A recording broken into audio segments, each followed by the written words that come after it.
1990, sisters Seema and Renuka and their mother Anjana Bai committed their first murder. Over the following 6 years, they'd go on to steal, kidnap and murder many, many more. It wasn't until 1996 that they were caught, and the full extent of the horrific crimes they'd committed would come to light. This is Red Rum, stories about the true victims of crime. Sometime in the early 1970s, Anjana Bai met a truck driver and fled her home and headed to Pune City with him. In 1973, she gave birth to a daughter, Renuka, but the truck driver left the new mother and child, and the pair had to fend for themselves. They managed to make ends meet by stealing, and eventually, Anjana Bai met and married ex-soldier Mohan. The pair had a child together, this time another baby girl they called Seema. It wasn't long before Anjana Bai's past caught up with her. The police began targeting her because of her previous dealings with petty theft and pickpocketing, and they would harass her on an almost daily basis. Mohan couldn't deal with this and left Anjana Bai and his daughter and then went on to remarry. This meant that Anjana Bai, Renuka and Seema were alone, and they very much returned to their life of crime, with Anjana Bai encouraging her daughters to learn the rules of how to successfully steal to make a sustainable life for themselves. Oftentimes, she'd use her youngest daughter Seema as bait. This kind of life continued on for the next few years until eventually the oldest daughter Renuka met and married a man she met called Kiran Shind. Kiran worked in Pune and he and Renuka had a baby boy together, but they were struggling to make ends meet, and so they continued stealing just as Renuka had done her whole life. A year after that marriage, in 1990, Renuka was at a local temple and she was attempting to pickpocket someone when she was caught. And when she was caught, the person who was being pickpocketed kicked up quite a fuss, and so very quickly a crowd had gathered around them. But Renuka thought on her feet, and she said that she couldn't possibly have been stealing. She showed them her young son and said anyone that had a responsibility of looking after a child wouldn't risk stealing. And the crowd believed her and so left her to it. Now this sparked something in Renuka. She realised how easy it was to get out of trouble just by using her child. And she realised quite quickly that she didn't have to use her child, she could use any child. And she went and told her mum and sister about what had happened. And they all agreed that next time they went out pickpocketing, stealing, doing some sort of theft, they would always make sure they had a child with them. Fast forward to 1996, and Anjana Bai's ex-husband, Mohan, had gotten married to someone else and he had children of his own with his new wife. His youngest daughter was a 9-year-old called Kranti, and she had recently gone missing. Despite searching for days and days, they had no luck in finding Kranti. But Mohan knew exactly what had happened. He had been letting his ex-wife stay with him. She'd fallen on hard times and he felt bad for her. And so he'd let her stay with him, and she brought along her 2 daughters, Renuka and Seema. Now, they were all staying and they got to know Mohan's new wife very well. They got to know his children very well. But on the day that his daughter Kranti went missing, things were extremely suspicious, and he began to suspect immediately that his ex-wife had something to do with the disappearance. And this was because on that day that Kranti went missing, Anjana Bai, Seema and Renuka all disappeared as well. He immediately filed a police complaint and he let them know exactly what he thought had happened, and so an investigation started. Police officer Kale was assigned to the kidnapping of the 9-year-old girl, and he started the investigation immediately and started looking for Anjana Bai and her 2 daughters, who by now were aged 23 and 21. The trio were in hiding for at least a month, but they had no communication with the outside world, and so they didn't know what was going on, and they didn't know they were being looked into for the kidnapping. And so when they resurfaced, they were arrested pretty much straight away. And the reason that they were arrested straight away wasn't because the police had just stumbled across this trio in the middle of nowhere and got lucky.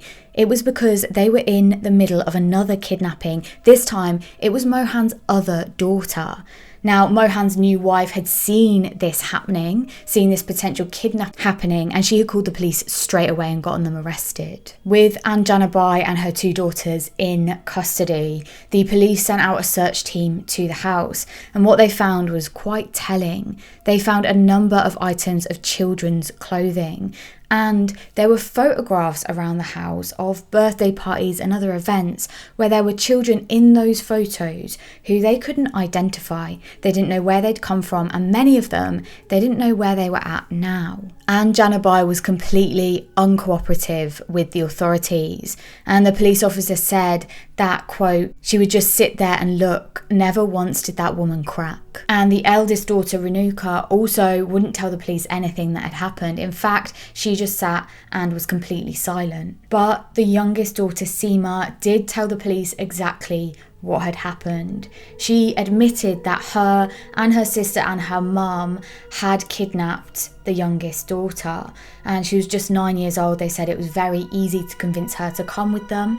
She came, and then they killed her, and her body was in a sugarcane field nearby. And the police did search that sugarcane field, and they came across her remains pretty quickly. Seema had admitted to this, and so Renuka really didn't have a choice but to say that this is what had happened. The girl's remains had been found after all. But Seema and Renuka said that they had only ever done any of this because they were under the authority of their mother. It was soon revealed that Anjana Bai had never forgiven her ex-husband Mohan for leaving her and, in her words, betraying her. And so she had plotted to take everything away from him, and that started with his children. And whilst this questioning was going on, the investigating team was still back at the house, and they were discovering more and more evidence that was incredibly compelling and pretty horrific. It was with the discovery of this evidence that the team realised that there was much more going on than solely one murder, but they needed help. They needed someone who knew more details to help them piece together exactly what had happened. Thankfully, there was someone who could help them, and he had a major reason to do so. Renuka's husband, Kiran, had also been arrested, and he was looking at a pretty lengthy sentence in prison, at the very least, and if not that, he was looking at a death penalty. And so Kiran agreed to be a state witness, and in exchange for that, all the charges against him were dropped. Although the trio were arrested in 1996, the actual trial didn't get going until 1998, and by that time, Anjana Bai had fallen very unwell, and by the time the actual trial came around, she had died in prison. The trial itself lasted for 3 years. It was an incredibly long trial, and Kiran would tell the court that he thought there had been over 40 kidnappings, and he said that in most of those kidnappings he acted as the getaway driver. The point of so many kidnappings was so that the women could have children around them when they committed the thefts. They would take the children to crowded places where they planned to pickpocket people of their belongings. If any of them got caught, or it seemed like they were about to get found out,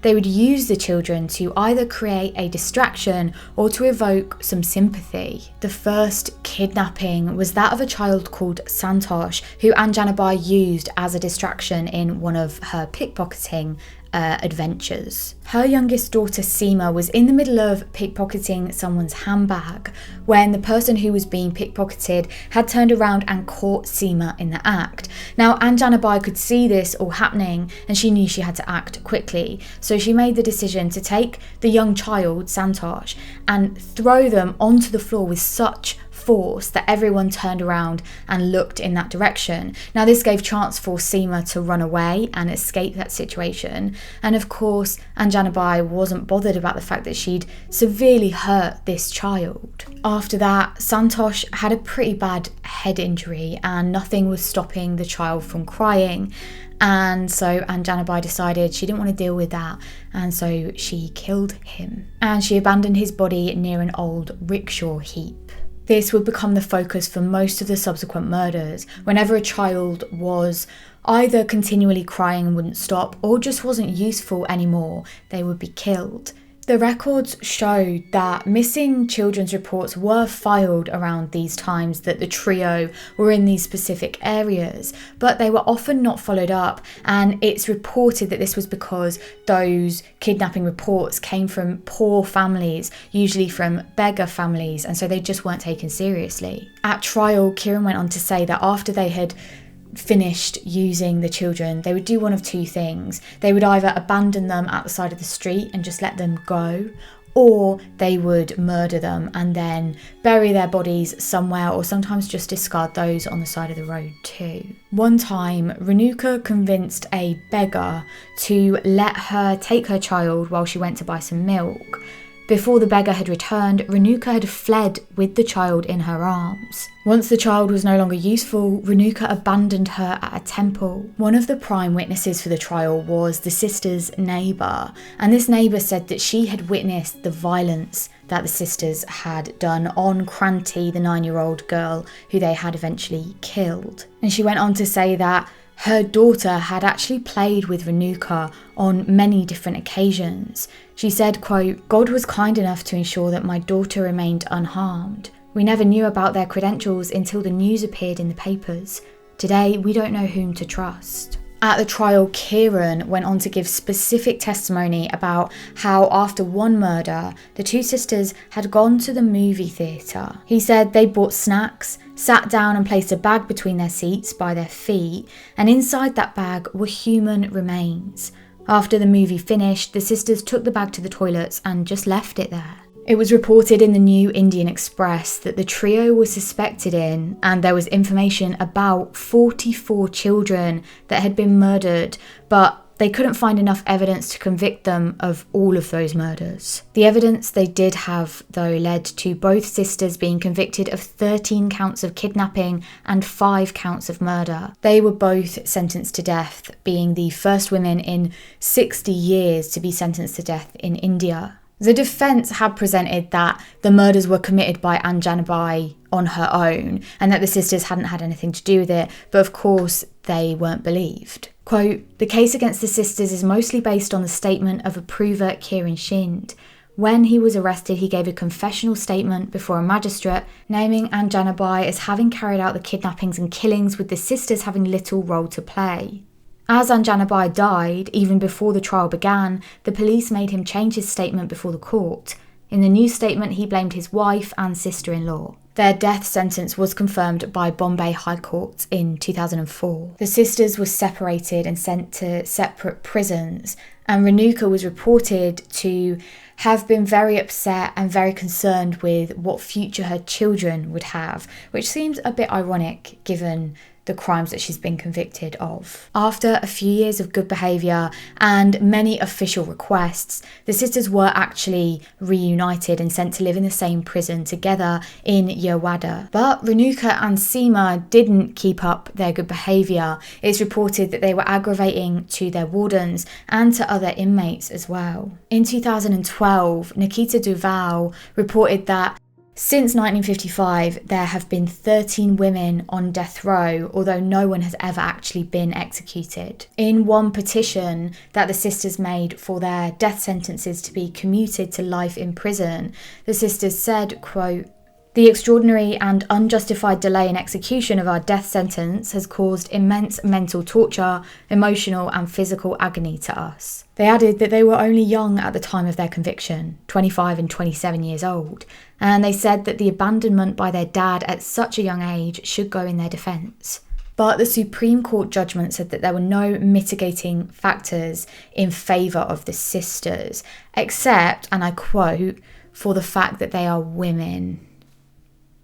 He added that the nature of the crimes and the systemic way that they were all carried out, the murdering and the kidnapping of different victims, demonstrated the depravity of the minds of them both. However, just recently, in January of 2022, the High Court did actually commute their sentence from death to life in prison. They murdered 5 children officially, and in reality, they probably murdered many, many more. And they kidnapped over 40 children. But thankfully there is something that has come from this tragedy, a sort of light.